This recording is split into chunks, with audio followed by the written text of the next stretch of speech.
Hello बच्चों, नमस्कार। Good evening. क्या हाल चाल है सभी के? उम्मीद करता हूँ बहुत अच्छे होंगे। तो चलिए भाई, शुरू करते हैं अपनी क्लास। और पार्ट नंबर 4 हमारा टाइम, स्पीड एंड डिस्टेंस।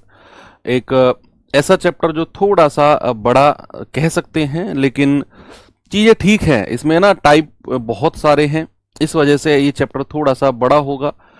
तो हम बहुत ही ज़्यादा स्मूथ तरीके से चीज़ों को कवर भी करने की कोशिश कर रहे हैं।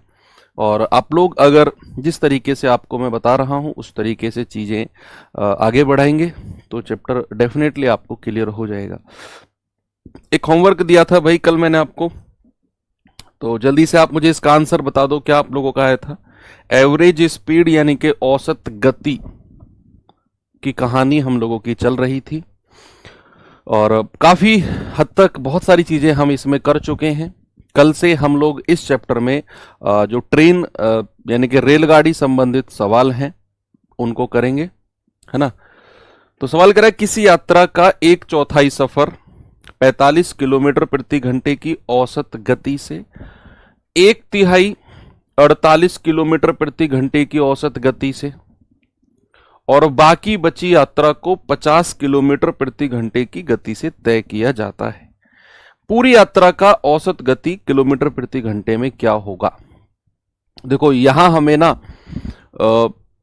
दूरी नहीं दी, कितनी दूरी है, बस ये बोल दिया कि किसी यात्रा का 1/4 भाग इतनी स्पीड से, 1/3 भाग इतनी स्पीड से, और जो बच गया है वो 50 की रफ्तार से तय किया जाता है। तो बताओ पूरे यात्रा में एवरेज स्पीड क्या होगी? औसत गति के बारे में कल हम लोगों ने पढ़ा कि एवरेज स्पीड इक्वल्स टू होता है total distance upon total time, यानी कि कुल दूरी बटे कुल समय, है ना। तो चलिए सबसे पहले इस तरह के सवालों में क्या करते हैं, जो दूरी का 1/4 है इसको लिखो यहां पर। उसने आगे बोला है कि दूरी का 1/3 हिस्सा, 1/3 को भी यहां पर लिखो। तो हम क्या करते हैं ना, सबसे पहले ना कुछ दूरी मानकर चलते हैं, कुछ दूरी मानकर चलते हैं कि वो दूरी एक्चुअल में क्या हो सकती है। ओके, तो उसके लिए जितने भी हिस्सों में उसने डिवाइड किया हुआ है वो हिस्से मैंने लिख दिए, 1/4 और 1/3। अब क्या करना है, ये 4 और 3 इनका एलसीएम ले लो। तो भैया एलसीएम इनका आ गया 12। तो आप मान लो कि जो हमारी दूरी है ना, जो हमारी कुल दूरी है वो दूरी हो जाएगी 12D। मान लो 12D, मान लो कि कुल दूरी जो है वो 12D है। अब कुल दूरी जैसे ही मैंने माना तो सवाल ने बोला, फिर से सवाल को पढ़ो।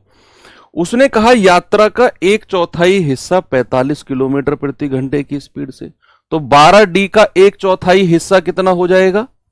आप कहेंगे सर ये हो जाएगा 3D। 1/3 हिस्सा कितना हो जाएगा 12D का? आप कहेंगे सर 4D। और जो रिमेनिंग यानी कि शेष हिस्सा बच गया है, तो 4 और 3 7, 12 में से 7 गए तो रिमेनिंग जो हिस्सा है वो बचेगा 5D। ये हमारा रिमेनिंग हिस्सा है। अब सवाल में अपना वही तरीका लगा दो कि एवरेज स्पीड इक्वल्स टू होता है total distance upon total time. तो कुल दूरी कितनी है बच्चे? 12D बटे, अब हम निकाल रहे हैं एवरेज स्पीड। तो हमने ऊपर क्या रखा, हमने रखा एवरेज स्पीड इक्वल्स टू कुल दूरी, और नीचे रखेंगे कुल समय। अब समय तो अलग अलग निकालना पड़ेगा भाई। उसने क्या बोला है? उसने बोला है कि जो 1/4 दूरी है ना वो 45 की रफ्तार से तय करता है। 1/4 दूरी कितनी है? 3D, और बटे 45, भाई दूरी बटे चाल। जो 1/3 दूरी है यानी कि 4D, वो 48 की रफ्तार से, और जो दूरी बच गई है वो 50 की रफ्तार से, यानी कि 5D अपॉन 50। ये आपने सॉल्व करना है और यहां से आपको एवरेज स्पीड मिल जाएगी। तो चीजें थोड़ी सी कैलकुलेटिव हो सकती है लेकिन हार्ड नहीं है, कैलकुलेशन आराम से हो जाएगी। देखो यहां 3 से कटेगा 15 बार, 4 से कटेगा 12 बार, और 5 से कटेगा 10 बार। यहां से D कॉमन ले लो, तो 12D अपॉन, तीनों से मैंने D कॉमन ले लिया। अंदर क्या बचेगा? 1/15 प्लस 1/12 प्लस 1/10। तो 15, 12 और 10 का एलसीएम 60 आपने ले लिया। 15 चौके 60, 12 पंजे 60 और 10 छिक्के 60, है ना। डी से डी कट गया, ये आ गया 12 बटे 5 4 9, 9 और 6 15, और ये 60 ऊपर चला जाएगा, तो 15 चौके 60 और 12 चौके 48। ठीक है भाई, ये आ गया 48। हमारा आंसर कितना है 48। देखो थोड़ी सी प्रॉब्लम पता है आपको कहां आई होगी, मैं बताता हूं।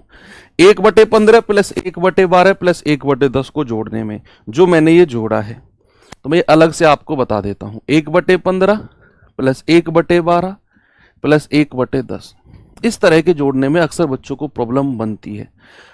करना क्या होता है, तीनों का एलसीएम ले लो, कितना आ गया 60, और वो नीचे रख दो।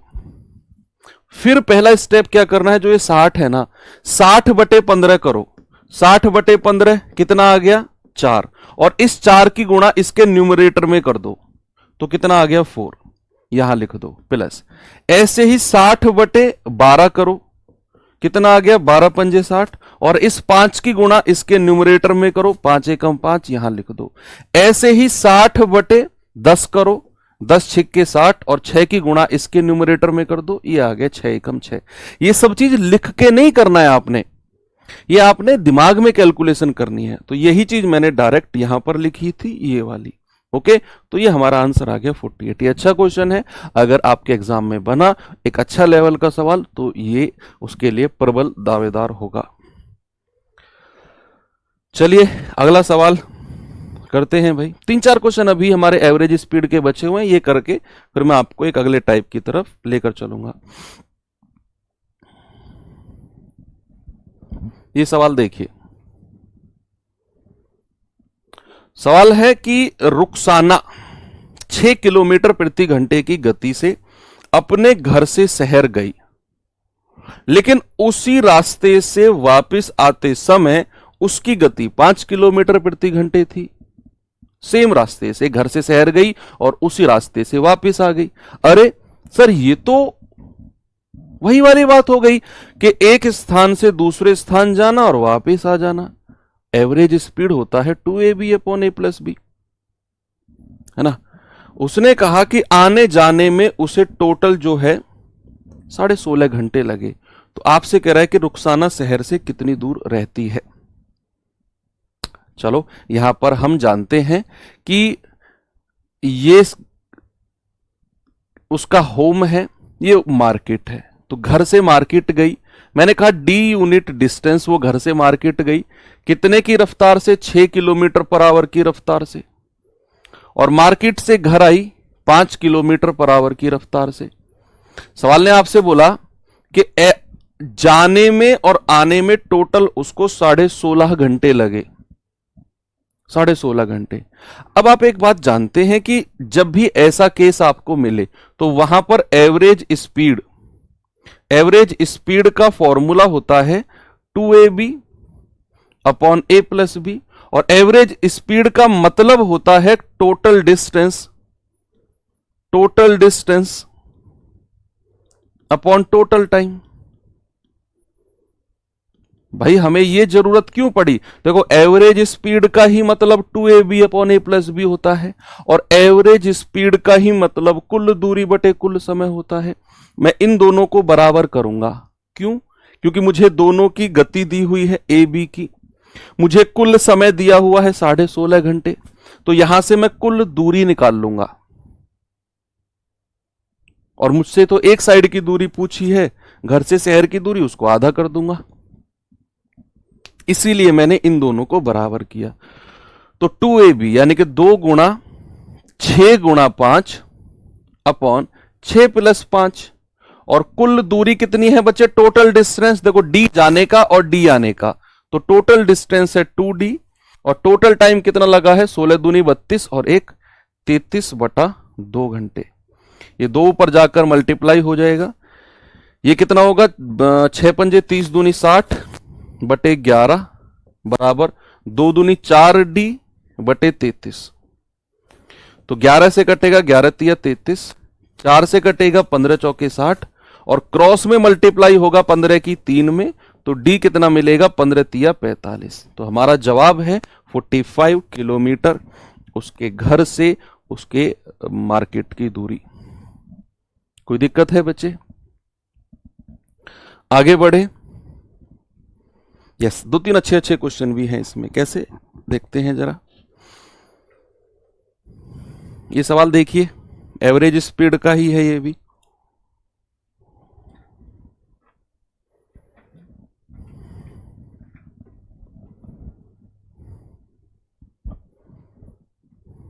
बताओ बताओ बताओ,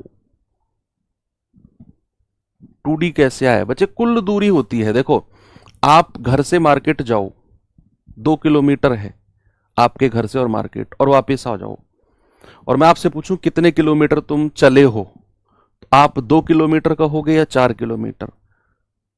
सर 4 किलोमीटर कहेंगे, क्यों? क्योंकि सर घर से मार्केट 2 किलोमीटर गया और 2 किलोमीटर ही वापस आया, तो 2 और 2 4 किलोमीटर। तो कुल दूरी अगर हमें निकालनी होती है तो जाने का भी डी और आने का भी D, D plus D, 2D। Okay, चलो ये सवाल करो। सवाल करा है, एक व्यक्ति एक समबाहु त्रिभुजाकार मैदान की सतह पर 12 किलोमीटर प्रति घंटे, 14 किलोमीटर प्रति घंटे और 28 किलोमीटर प्रति घंटे की गति से यात्रा करता है। उसकी औसत गति बतानी है, क्या होगी? बताओ, एवरेज स्पीड। देखो बच्चे, समबाहु त्रिभुज होता है इक्विलेटरल ट्रायंगल, यानी कि एक ऐसा त्रिभुज जिसकी तीनों भुजाएं बराबर हों। पढ़ेंगे जब ज्योमेट्री पढ़ेंगे। ये भुजा भी अगर मैं डी मान लूं, ये पॉइंट मान लेते हैं ए बी सी, या एक्स वाई जेड मान लेते हैं, है ना, एक्स वाई और जेड तीनों पॉइंट। भाई यहां से यहां की दूरी डी, वाई से जेड की दूरी भी डी, और जेड से एक्स की दूरी भी डी। एक ऐसा त्रिभुज जिसकी तीनों भुजाएं बराबर हो, that is called equilateral triangle, यानी कि समबाहु त्रिभुज। अब कह रहा है कि वो 12 किलोमीटर 14 और 28 की रफ्तार से तीनों भुजाओं पर चलता है, यानी कि पहली भुजा पर आया है 12 किलोमीटर पर आवर की स्पीड से, फिर 14 और फिर यहां से यहां 28। आपको बताना है उसकी एवरेज स्पीड। बड़ा आसान है, अभी तो थोड़ी देर पहले किया था वो हमने 3 वाला, कि भाई एवरेज स्पीड यानी कि औसत चाल होता है बच्चे कुल दूरी बटे कुल समय। अगर मैं टोटल डिस्टेंस यानी कि कुल दूरी की बात करूंगा तो डी, डी और डी कितना आ जाएगा? 3D। अब समय जो निकालेंगे अलग अलग निकालेंगे। यहां से यहां तक का समय कितना है? दूरी बटे चाल, यानी कि डी बटे 12। यहां से यहां तक का समय कितना है? दूरी बटे चाल, यानी कि डी बटे 14। और यहां से यहां तक का समय कितना है? दूरी बटे चाल, यानी कि डी बटे 28। ओके, अब क्या करना है, यहां से डी कॉमन ले लो ऊपर से, ये इस बार यहां से, तो 3D अपॉन डी अगर मैंने कॉमन ले लिया, अंदर बचेगा देखो 12, 14 और 28 का एलसीएम, एलसीएम ऑफ 12, 14 और 28 ये आ जाएगा 84। क्या करना है? 12 सत्ते 84 और 7 एकम 7 प्लस 14 छिंग 84 और 6 एकम 6, 28 तिया 84 और 3 एकम 3 और बटे एलसीएम कर देना है 84।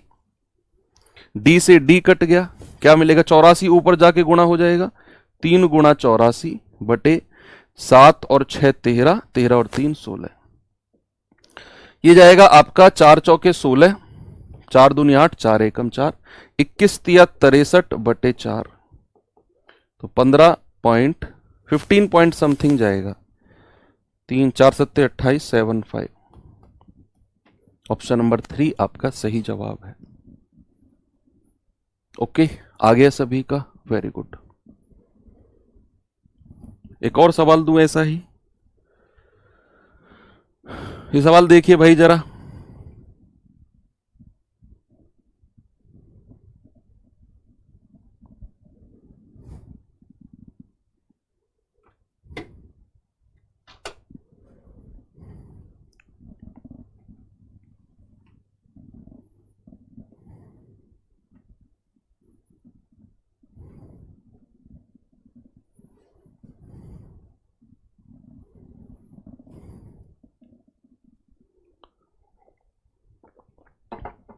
सवाल है 3 किलोमीटर प्रति घंटे की गति से चलने वाला एक व्यक्ति 5 मिनट में एक वर्गाकार मैदान को विकर्णतः पार करता है, यानी कि डायगनली वो उसको पार कर रहा है। तो आपसे पूछ रहा है कि मैदान का क्षेत्रफल क्या होगा। देखो यहां थोड़ी सी ना मेंसुरेशन की नॉलेज होनी चाहिए, ज्यादा भी नहीं, थोड़ी सी। कि वर्गाकार मैदान कह रहा है, तो वर्ग होता है एक ऐसा चतुर्भुज जिसकी चारों भुजाएं बराबर होती हैं और एंगल 90 डिग्री का होता है दो आसन्न भुजाओं में, एडजेसेंट साइड में। तो इसका विकर्ण होता है ये, जिसको बोलते हैं इंग्लिश में डायगोनल। क्या बोलते हैं जिसको इंग्लिश में? डायगोनल विकर्ण। और इसका जो क्षेत्रफल होता है बच्चे, इसका जो एरिया होता है, देखो वर्ग का एरिया सभी जानते हैं भुजा का स्क्वायर होता है कि नहीं? भुजा का स्क्वायर होता है। लेकिन अगर मैं विकर्ण की फॉर्म में लिखूं तो एरिया d स्क्वायर बटा 2, ये भी आपका विकर्ण के फॉर्म में वर्ग का एरिया होता है कि विकर्ण का वर्ग बटे 2, विकर्ण का स्क्वायर बटे 2।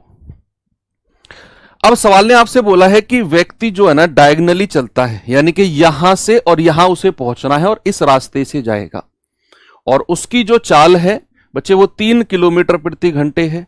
भाई यहां से यहां अगर मैं उसकी चाल आपसे पूछूं कितनी है, आप कहेंगे सर 3 किलोमीटर प्रति घंटे, और सवाल में आपसे बोला है कि वो 5 मिनट में पहुंच जाता है। समय कितना है? 5 मिनट्स। अब आपसे मैदान का जो क्षेत्रफल है ना वो मीटर स्क्वायर में पूछ रहा है। तो सबसे पहले आप पता है क्या करिए, आप ना यहां से यहां तक की दूरी निकालिए, और वो भी मीटर में। किसमें बच्चे? वो भी मीटर में निकालो। क्यों? यहां से यहां की दूरी मीटर में आएगी तो यहां रख के हम एरिया सीधा निकाल देंगे। लेकिन यहां तो यूनिट गड़बड़ में है कि भाई चाल तो 3 किलोमीटर पर आवर है और समय जो है 5 मिनट है। समय जो है वो 5 मिनट है। क्या करें? सबको चेंज करो, सबको चेंज करना पड़ेगा भैया।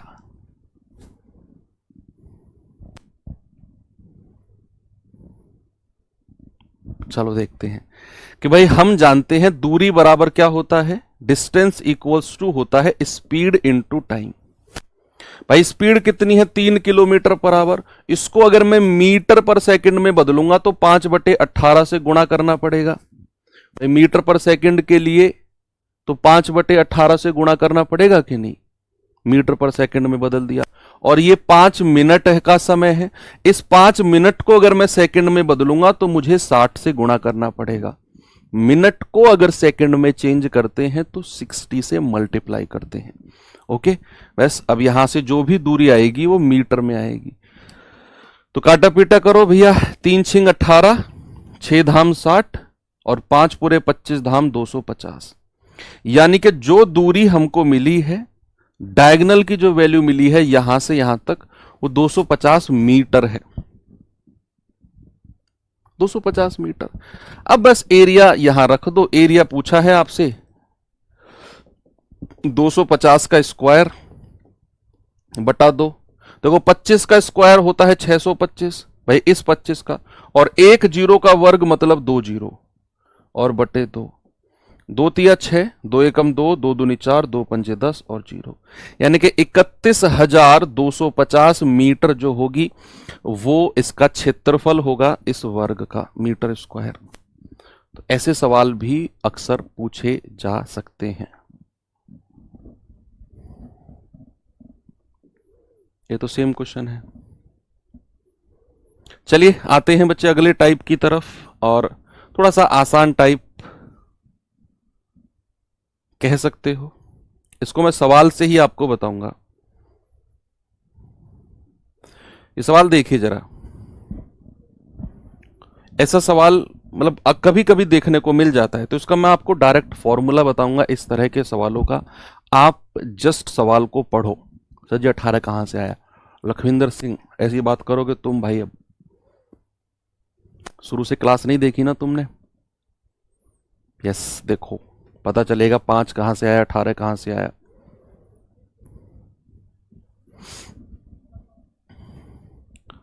क्या सर भुजा नहीं निकाल सकते? भुजा निकाल सकते हो। अब आपने विकर्ण निकाल लिया 250, फिर विकर्ण से भुजा निकालो, फिर उसका वर्ग करो। अननेसेसरी तो 2 स्टेप बढ़ाने हैं आपको। सीधा याद रखो ना कि वर्ग का क्षेत्रफल जो होता है विकर्ण का स्क्वायर बटा 2 भी होता है। हाँ, भुजा का स्क्वायर भी होता है, लेकिन विकर्ण का स्क्वायर बटा 2 भी वर्ग का एरिया होता है। तो किसी भी स्थान पर रुके बिना सुनील 80 किलोमीटर प्रति घंटे की औसत गति से एक निश्चित दूरी तय करता है, रुके बिना। और अगर रुक रुक कर चले, अगर रुक रुक कर चले तो उसकी स्पीड है 60 किलोमीटर प्रति घंटे। ओके, कह रहा बताओ वह प्रति घंटे कितने मिनट के लिए रुकता है। अगर बिना रुके चलेगा तो उसकी जो चाल होगी वो 80 किलोमीटर प्रति घंटे होगी, और अगर रुक रुक कर चलेगा तो उसकी एवरेज स्पीड होगी 60 किलोमीटर प्रति घंटा। तो कह रहा है बताओ पूरी दूरी के लिए वह प्रति घंटे कितने मिनट के लिए रुका है। ओके, तो बच्चे ऐसे सवालों कि में जो रुकने का समय होता है ना, रुकने का जो समय होता है, रुकने का समय वो होता है तेज गति माइनस धीमी गति, तेज गति माइनस धीमी गति अपॉन तेज गति और इंटू 60। इतने मिनट प्रति घंटे, इतने मिनट प्रति घंटे के लिए वो जो ट्रेन है या जो व्यक्ति है वो रुकेगा। बस याद रखना है, तेज गति माइनस धीमी गति बटे तेज गति गुणा 60। इतने मिनट प्रति घंटे रुकेगा, यानी कि वह प्रति घंटा कितने मिनट रुकेगा, डायरेक्ट आपका जो आंसर है वो आपको मिलने वाला है।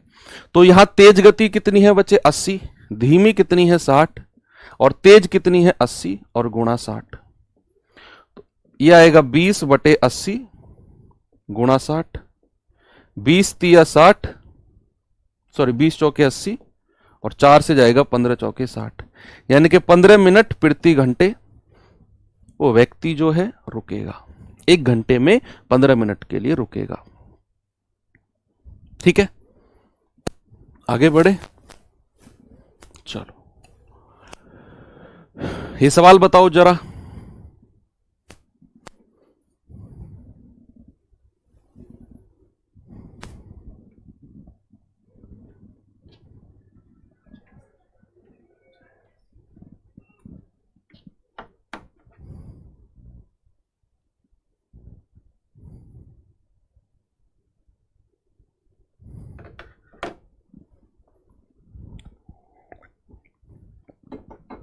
देखो, बिना रुके कोई ट्रेन 65 किलोमीटर प्रति घंटे की चाल से चलती है और रुक रुक कर 52 किलोमीटर प्रति घंटे की चाल से चलती है। तो हर घंटे यह ट्रेन औसतन कितने मिनट के लिए रुकेगी। अगेन आपने सीधा क्या करना है बच्चे, तेज गति 65, धीमी गति 52 बटे तेज गति 65 और गुणा 60। यह आ जाएगा आपका 13 बटे 65 गुणा 60। तो 13 पंजे 65 और 5 से जाएगा 12 पंजे 60। तो 12 मिनट प्रति घंटे के लिए ये जो ट्रेन है ये रुकेगी।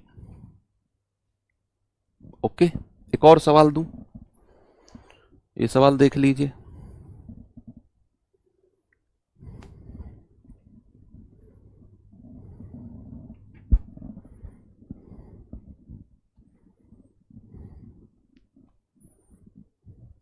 सवाल है, बिना रुके कोई ट्रेन 80 किलोमीटर प्रति घंटे की औसत चाल से चलती है बिना रुके, और रुक रुक कर x किलोमीटर प्रति घंटे की चाल से चलती है। तो हर घंटे यह ट्रेन औसतन 6 मिनट रुकती है।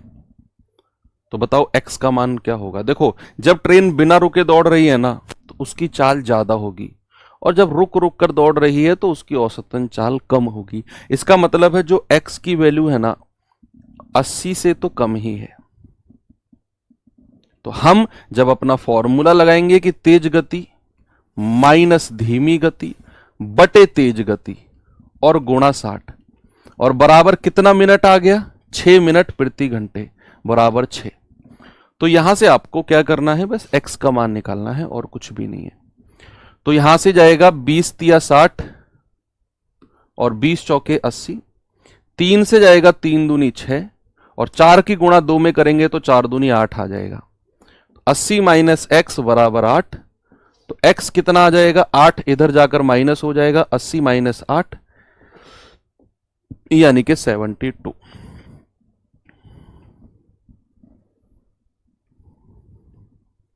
सभी का आ गया, वेरी गुड। चलो एक और टाइप आपको मैं कराता हूं। कल बच्चे हम ट्रेन वाले सवाल शुरू करेंगे और कल का पूरा दिन ट्रेन वाले सवालों में ही जाएगा और परसों का भी लगभग पूरा दिन, हो सकता है कल की पूरी क्लास और परसों की आधी क्लास ट्रेन वाले सवालों में ही हमारी जाए। तो अभी 2 क्लास तो कम से भी कम इस चैप्टर में लगनी है, मिनिमम 2, 3 भी हो सकती हैं। तो 2 तो क्लास कम से कम इस चैप्टर में अभी लगना है। इसके बाद फिर हम बोट एंड स्ट्रीम और फिर आपका जो अर्थमेटिक अंक गणित वाला पार्ट है वो कंप्लीट हो जाएगा।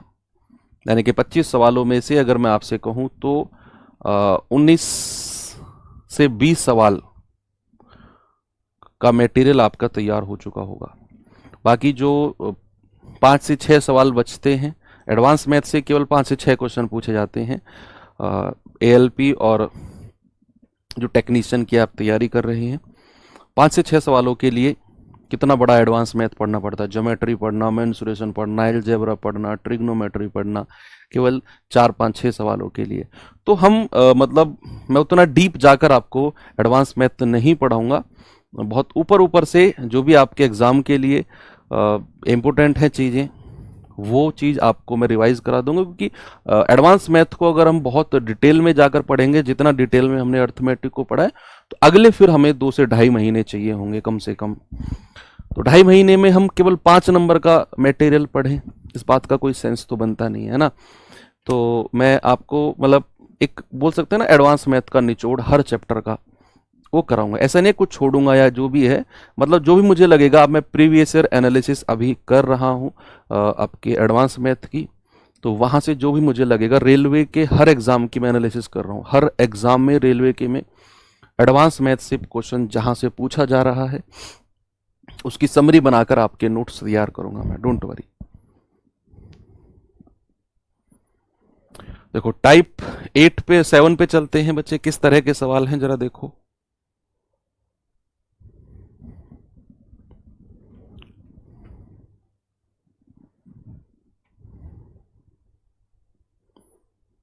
सरलीकरण हाँ करेंगे, नंबर सिस्टम सरलीकरण, सर्च इंडेसिस, घातांकरणी, सांख्यिकी भी करेंगे, वहां से भी एक सवाल बनता है सांख्यिकी से, है ना।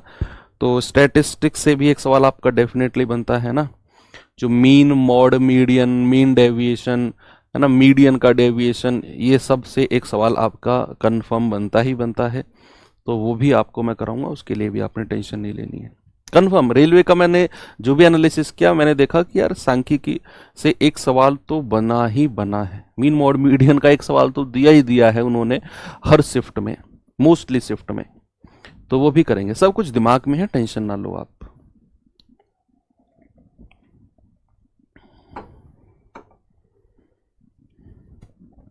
मैथ प्रैक्टिस सेट चालू हो तो गए भाई, मुझसे ही कराओगे सब कुछ। देखो कह रहा निधि एक स्थान से चलकर जाने और साइकिल से वापस उसी स्थान पर आने में 3 घंटे 45 मिनट का समय लेती है। उसे चलकर आने जाने में 4 घंटे 20 मिनट का समय लगता है। तो साइकिल से आने जाने में कितना समय लगेगा। देखो ये जो सवाल है ना, आप इसको पढ़ो, बहुत आसान तरीका मैं आपको बताता हूं सवाल का है क्या। बड़ा प्रैक्टिकल सवाल है, 2 पॉइंट है ए और दूसरा पॉइंट है बी। अब हुआ क्या कि निधि जो है पैदल तो चल के गई है, वॉकिंग, और वापिस आई है साइकिल से। भाई वॉकिंग गई और साइकिल से वापिस आई, तो टोटल टाइम उसको लगा है 3 घंटे 45 मिनट। ठीक है भाई, एक स्थान से दूसरे स्थान पैदल चल के गई और वापिस साइकिल से आई, तो टोटल टाइम लगा 3 घंटे 45 मिनट। और अगर वो दोनों तरफ अगर दोनों तरफ चलकर जाए, मतलब चलकर जाए और चलकर ही वापस आए, साइकिल से नहीं, पैदल वॉकिंग एंड वॉकिंग रिटर्न, तो उसे 4 घंटे 20 मिनट लगते हैं। यानी कि अगर जाए भी वॉकिंग और आए भी वॉकिंग तो टाइम कितना लगेगा? 4 घंटे 20 मिनट। अगर मैं इसको कहूंगा W प्लस W 2W बराबर 4 घंटे 20 मिनट, तो W का मान यहां से कितना हो जाएगा? W का मान हो जाएगा भाई 4 घंटे 20 मिनट का आधा कितना हो जाएगा? 2 घंटे 10 मिनट। 4 घंटे 20 मिनट का आधा कितना होता है बच्चे? 2 घंटे 10 मिनट होता है कि नहीं? यस भाई, उसने बोला है ना कि अगर दोनों तरफ चलकर जाए तो 4 घंटे 20 मिनट लगते हैं। तो मैंने कहा वॉकिंग प्लस वॉकिंग 4 घंटे 20 मिनट, 2W 4 घंटे 20 मिनट, तो W हो जाएगा 4 घंटे 20 मिनट का आधा, यानी कि 2 घंटे 10 मिनट। तो वॉकिंग में लगने वाला समय आपको मिल गया। तो आप इसको यहां टिका दो तो साइकिल वाला समय आपको मिल जाएगा। भाई यहां से अगर मैं साइकिल का समय पूछूंगा तो 3 घंटे 45 मिनट में से 2 घंटे 10 मिनट घटाओगे। भाई 3 घंटे 45 मिनट में से आप 2 घंटे 10 मिनट घटा दो तो आपको साइकिल से जाने वाला समय मिल जाएगा 1 घंटा और 35 मिनट। यानी कि 1 घंटे 35 मिनट उसको साइकिल से लगते हैं एक तरफ जाने में। अब आपसे कह रहा है कि अगर दोनों तरफ ही साइकिल से जाए, यानी कि जाए भी साइकिल से और आए भी साइकिल से, तो इसका डबल कर दो। दोनों तरफ पूछ रहा है तो C का मान अगर 1 घंटे 35 मिनट आ गया तो दोनों तरफ कह रहा है तो इसका डबल कर देंगे तो कितना आएगा? 2 घंटे, इसका डबल, और 35 मिनट का मतलब है 70 मिनट। और 70 मिनट को मैं कह सकता हूं 1 घंटा 10 मिनट, और 1 घंटा इसमें जुड़ेगा तो हमारा आंसर आ जाएगा 3 घंटे 10 मिनट। ऑप्शन नंबर ए बिल्कुल सही है। थोड़ा सा मतलब माइंड वाला सवाल है ये, ऐसा नहीं है कि बहुत सारी कैलकुलेशन इसमें करनी है। मैं फिर से रिपीट करता हूं, देखिए सवाल करा, निधि एक स्थान से चलकर गई और साइकिल से वापस आई, टोटल उसे 3 घंटे 45 मिनट लगे। मैंने लिख दिया वॉकिंग प्लस साइकिल इतना। करा अगर दोनों तरफ ही चलकर जाए तो उसको लगेगा 4 घंटे 20 मिनट, तो वॉकिंग प्लस वॉकिंग 4 घंटे 20 मिनट, 2W 4 घंटे 20 मिनट, तो यहां से W कितना आ गया? इसका हाफ, 2 घंटे 10 मिनट, हाफ। यानी कि एक साइड अगर वो पैदल चल के जाती है तो उसे 2 घंटे 10 मिनट लगते हैं एक साइड में। मैंने इसकी वैल्यू यहां रख दी और इसको जाकर उधर माइनस किया तो साइकिल का समय मिल गया मुझे 3 घंटे 45 मिनट में से 2 घंटे 10 मिनट हटाया तो 1 घंटे 35 मिनट। यानी कि साइकिल से एक जो साइड का टाइम है वो हमको मिल गया। कह रहा दोनों तरफ अगर साइकिल से जाए तो डबल कर दो इसको, 1 घंटे का 2 घंटे, 35 मिनट का 70 मिनट। 70 मिनट को मैंने 1 घंटे 10 मिनट बोला और वो 1 घंटे इसमें जुड़ गया तो 3 घंटे 10 मिनट आप कह सकते हो। एक और सवाल दूं ऐसा ही, ये सवाल करिए जरा।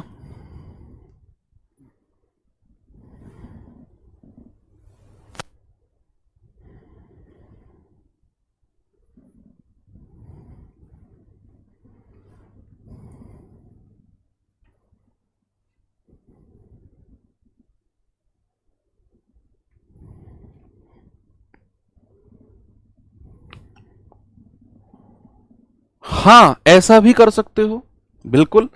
एक बच्चा कह रहा है कि सर ऐसा भी तो कर सकते हैं कि हम इसका डबल कर दें। हम क्या करते हैं, मैं इसको, हाँ एक बच्चे ने बहुत अच्छा बात कही है, चलो ऐसा भी बिल्कुल कर सकते हो। देखो अपना अपना दिमाग आप यूज करोगे तो बहुत सारी नई चीजें आपकी निकल के आएंगी।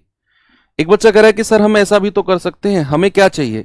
दोनों तरफ साइकिल का समय चाहिए, तो हमको चाहिए 2C का मान। हमको क्या चाहिए? 2C की वैल्यू हमको चाहिए। तो हम क्या करें सर, ऐसा ना करें कि इसका डबल कर दें। अगर हम इसका डबल करेंगे तो 2W प्लस 2C, इसको निकालने की भी जरूरत नहीं है फिर हमको। तो 2W प्लस 2C बराबर 3 घंटे का डबल 6 घंटे और 45 का डबल 90 मिनट। 90 मिनट, ठीक है सर, इसका डबल कर दिया और इसमें से हमने 2W की वैल्यू यहां उधर जाकर माइनस कर दी तो 2C का हमको डायरेक्ट वैल्यू मिल जाएगा। 6 घंटे 90 मिनट में से 4 घंटे 20 मिनट माइनस कर दो, है ना। 2W की वैल्यू यहां रख के उसमें से माइनस कर दो तो ये आ जाएगा 2 घंटे और 70 मिनट। और वही कि 70 मिनट को 1 घंटे 10 मिनट कहेंगे, ये हो जाएगा 3 घंटे 10 मिनट। यस, बिल्कुल कर सकते हो ऐसे भी, कोई दिक्कत नहीं है। तो फिर आपको थोड़ा सा 1-2 स्टेप आपके बच जाएंगे। तो रहमान एक निश्चित स्थान पर पैदल चलकर जाने और सवारी द्वारा वापस आने में 10 घंटे लगते हैं। हालांकि यदि वह दोनों तरफ यात्रा सवारी द्वारा करता तो उसे 5 घंटे बच जाते, यानी कि 5 घंटे पहले की तुलना में कम लगते। तो दोनों ओर यात्रा अगर पैदल करे तो कितना समय लगेगा? चलो देखते हैं। भाई रहमान कह रहा है कि यहां से यहां जाएगा और वापस आएगा, तो कह रहा है कि पैदल गया और सवारी से वापस आया, यानी कि वॉकिंग गया और सवारी, यानी कि मान लो एस, सवारी से वापस आया, टोटल टाइम लगे 10 घंटे। कह रहा है कि अगर वह दोनों तरफ सवारी से जाए, यानी कि एस प्लस एस, तो उसको 5 घंटे बच जाएंगे। तो 10 में से 5 घटाओगे तो 5 घंटे। तो आप कह सकते हो सर 2s बराबर आ गया 5 घंटे, 5 आवर्स। दोनों तरफ अगर सवारी से जाएगा तो 5 घंटे लगेंगे।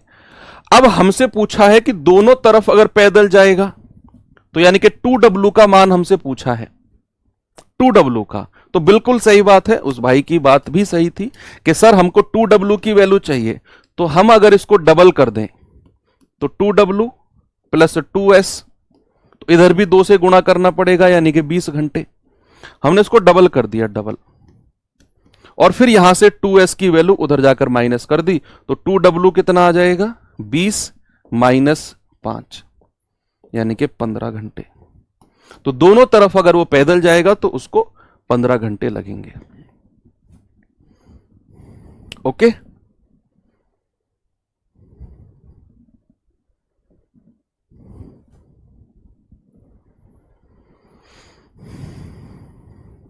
ये सवाल देखिए।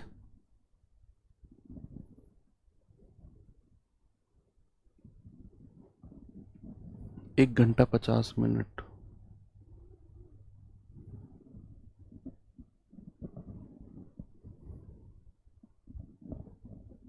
1 घंटा 50 मिनट है।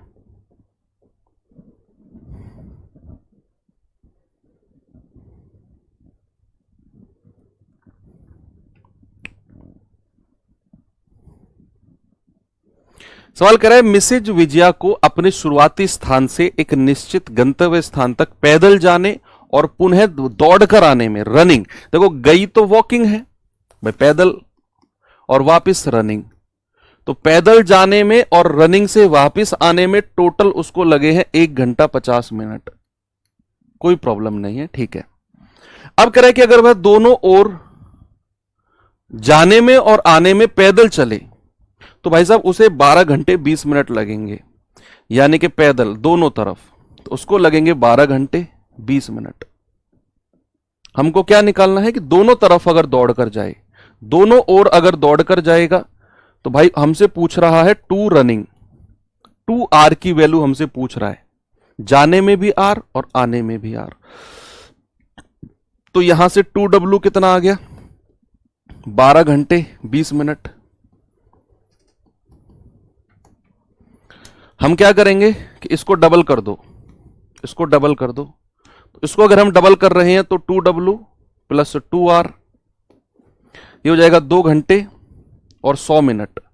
बच्चे 100 मिनट को भी थोड़ा सा तोड़ लो, 100 मिनट को मैं क्या कह सकता हूं? 60 मिनट और प्लस 40 मिनट। तो 60 मिनट का मतलब है 1 घंटा इधर जुड़ जाएगा, तो 3 घंटे 40 मिनट हम इसको कह सकते हैं। 3 घंटे 40 मिनट है ना। 100 मिनट को मैंने 60 और 40 में तोड़ा और 60 मिनट का 1 घंटा बनाकर इसमें जोड़ दिया।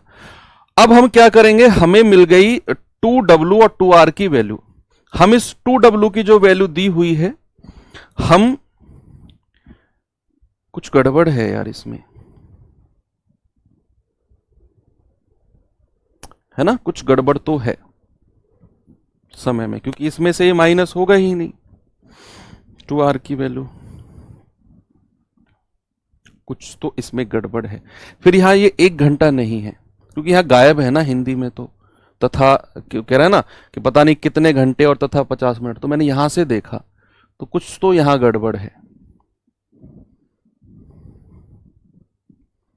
कुछ तो सवाल में गड़बड़ है जी। देखूं एक बार ओरिजिनल से चेक करके। चलो मैं देखता हूं, मैं एक बार ओरिजिनल से मैच कर लेता हूं, डोंट वरी। सवाल है 53।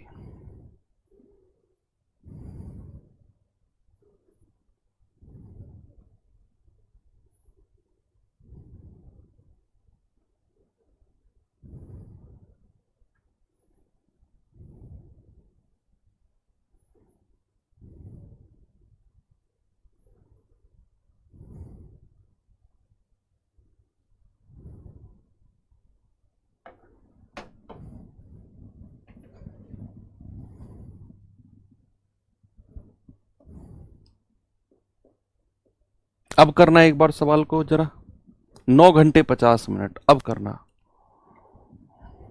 तो वो कह रहा है कि अगर वो पैदल चल के जाए और दौड़कर वापस आए तो उसको लगते हैं 9 घंटे 50 मिनट,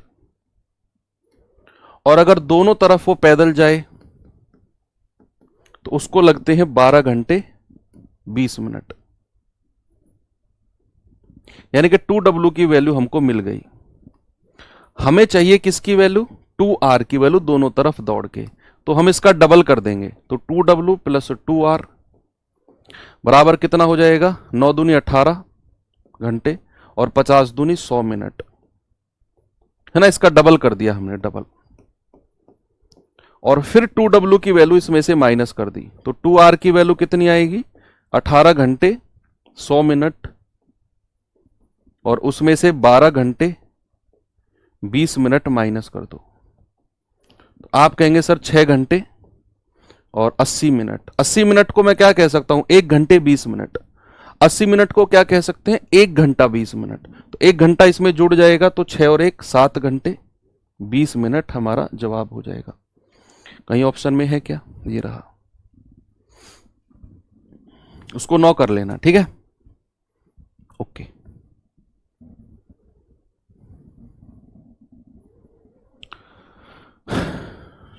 ठीक है, ये सवाल आपके लिए अब मैं दे देता हूं बच्चे होमवर्क, क्योंकि क्लास में जितने भी क्वेश्चन आपके लिए मैं लाया था वो सारे खत्म हो चुके हैं। यही थे ट्रेन से पहले वाले जितने भी क्वेश्चन थे। तो ट्रेन आज मैं शुरू कर नहीं सकता था, मुझे ट्रेन कल से शुरू करना था, तो मैंने सोचा उससे पहले जितने भी सवाल अदर बन सकते हैं उनको कर लेते हैं। ये सवाल आपके लिए HW है। कल से हम जो सवाल करेंगे बच्चे, ट्रेन से संबंधित सवाल करेंगे, है ना। तो रेलगाड़ी चैप्टर कल शुरू होगा।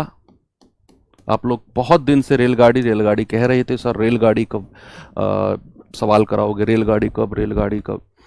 तो ठीक है, कल से हम ट्रेन शुरू करेंगे और बहुत ही आसान चीज़ें रहने वाली हैं, उसमें बिल्कुल भी टेंशन नहीं लेना है।